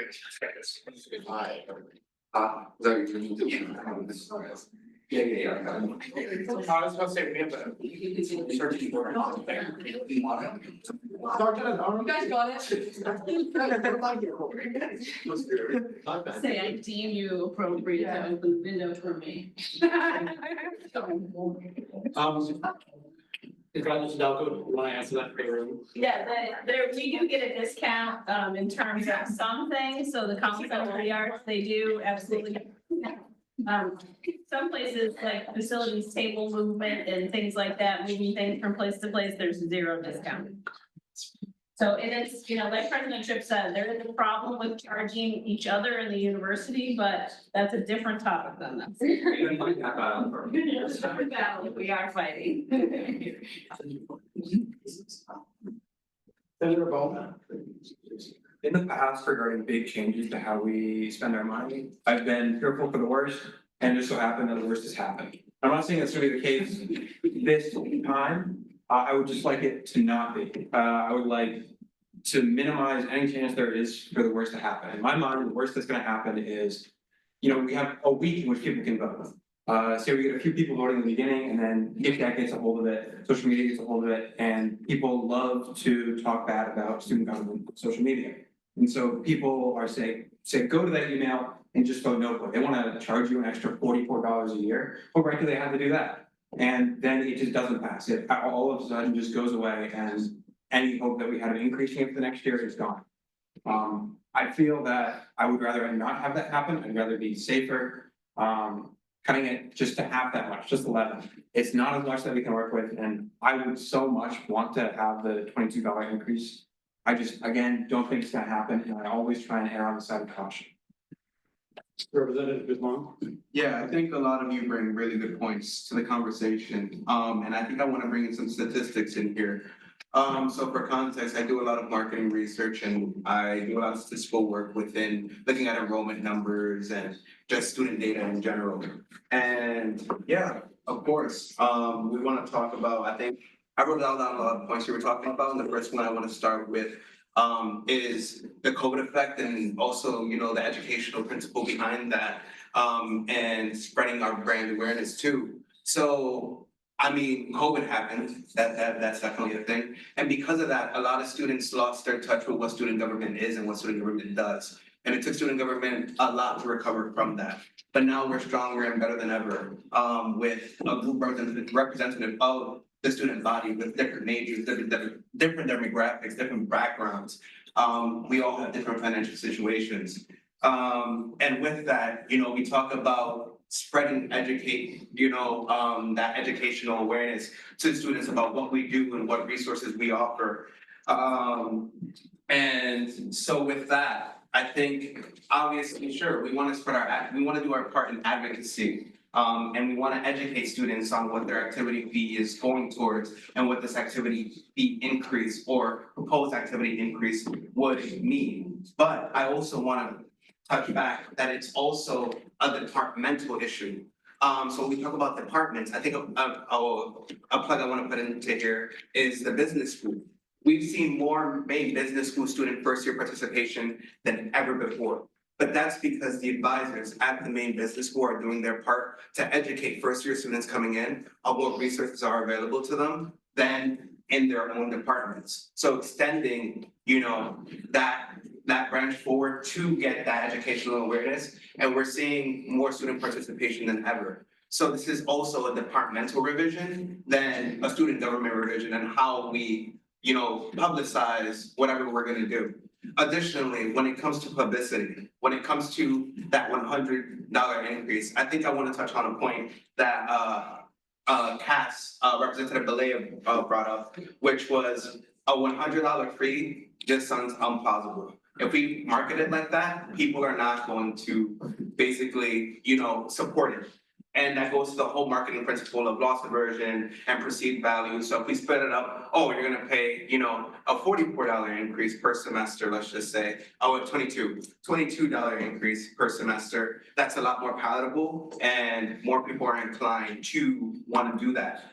Additionally, I think I want to talk about, 2/3 of our population in the community campus. 2/3 of our population are community is what I meant to say.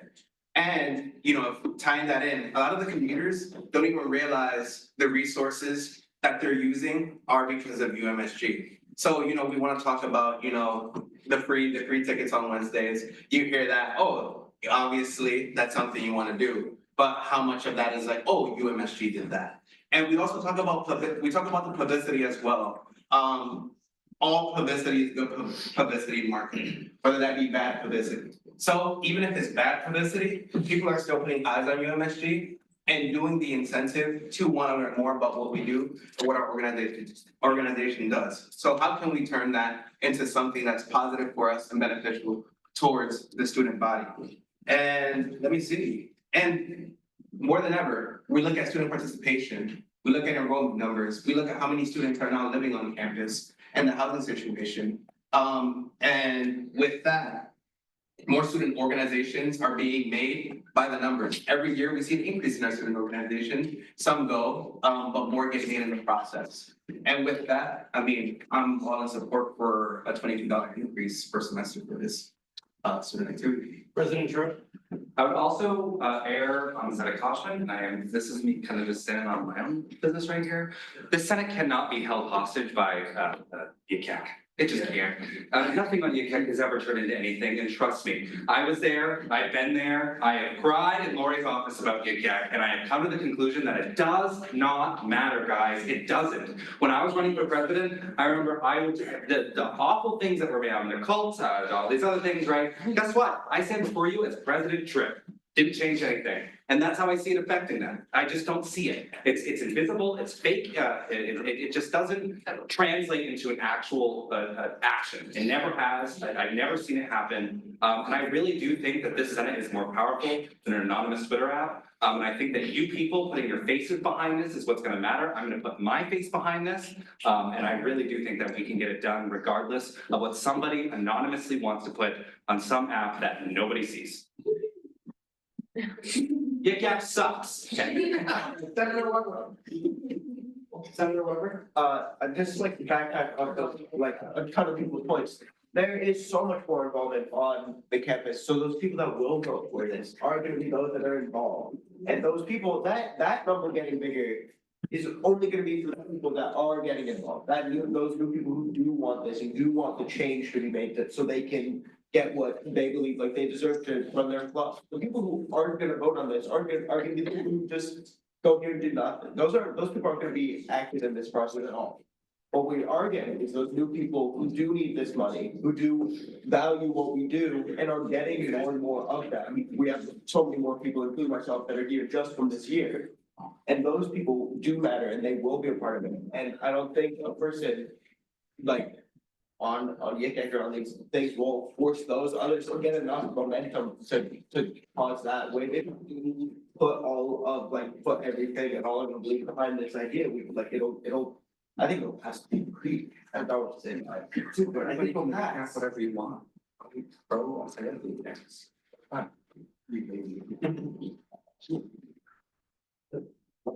Senator, Vice President Levy, correct me if I'm wrong, President Tripp, but if this fails, it can't be raised for another 2 years. Correct. So under that, that's where I say we follow the go big or go home, because if students are against the student activity fee raise, they're against the student activity fee raise. I wholeheartedly believe that any increase of $10 from 11 is not that big. So if it's gonna fail, it's gonna fail. And at that point, we are stuck in this hole for 2 extra years before it can be raised. So consider that. Senator St. Lawrence. I'm in full support of $22 increase. There are constantly more organizations and more people joining more organizations on this campus. The more people that come here, the more people are more aware of what's going on through like Instagram or other publicly available services that actively share what's going on with all these committees and organizations on this campus. More people are getting involved.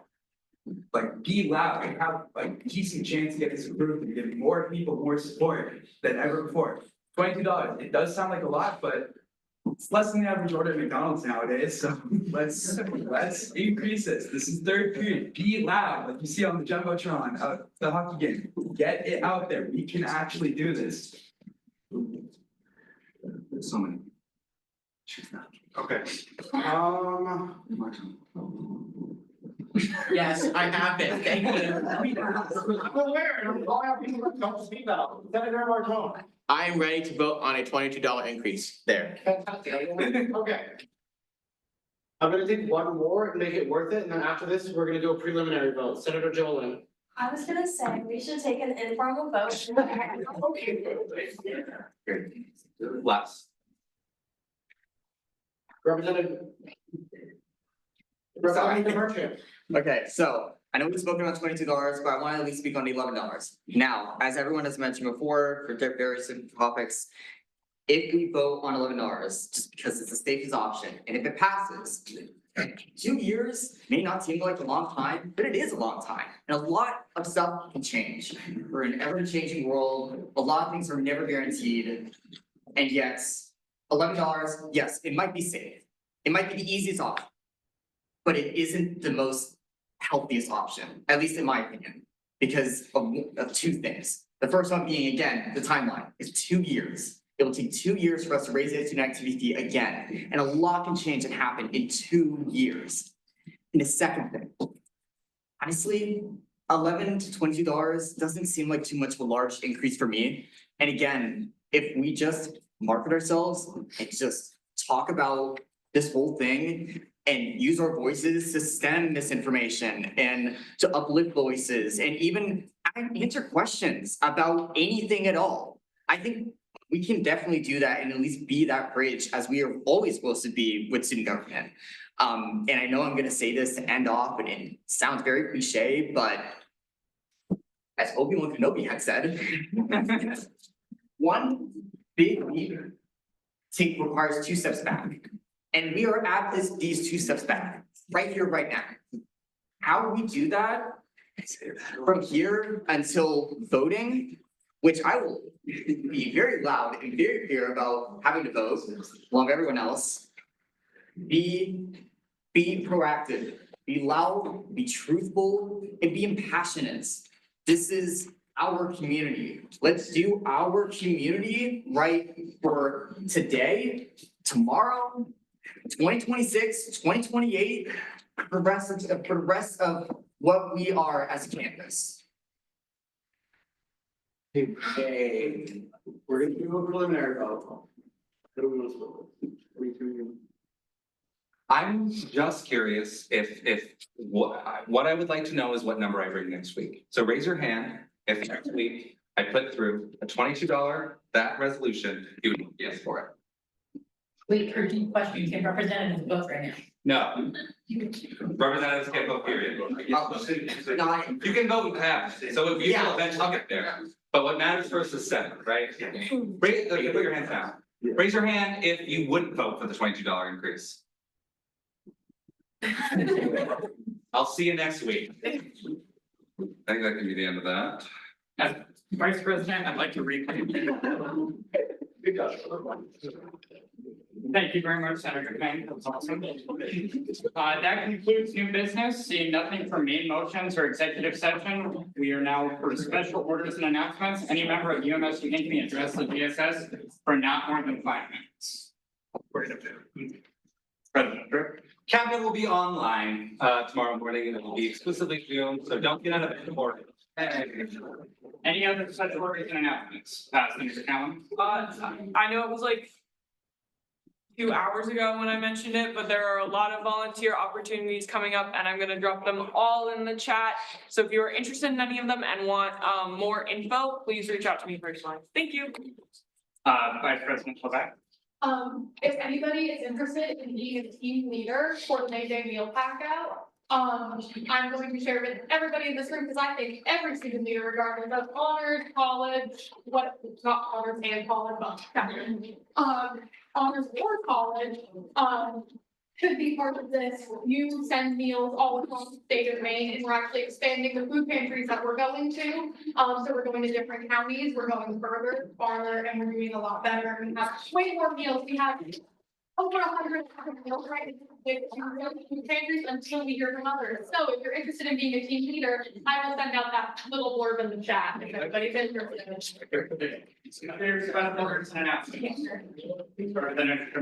Okay. Oh, sorry, okay, I know everyone, we're all packing up and it needs to be very quick. I felt it would be very remiss if I didn't say anything. But job well done, everyone. We passed how many resolutions? 3? And you did a great job with the discussion that we had today. And I get it. It was a very long and draining meeting, but at the same time, this meeting is almost 3 hours and we got a lot done. For those who are new here, I just wanted to say welcome, thank you. It is, as someone who has joined very recently as well, like last year, it may be stressful and very new and overwhelming at times, but it's also exciting and very empowering and just overall a good source of leadership and just, I lost the word, but you know what I mean. Welcome to student government, and we are very happy to have you all, both those who have been sworn in today, and also from the last semester. So, yeah. Any other special orders and announcements? Seeing none, the clerk will call the final resolution. File record. Excuse. Cynthia Shelburne. Here. Ezekiel Delorme. Here. Ryan St. Lawrence. Oh, here, sorry. Nate Fan. Here. Jordan Thompson. Here. Maggie Johnson. Here. Pastor Cowan. Here.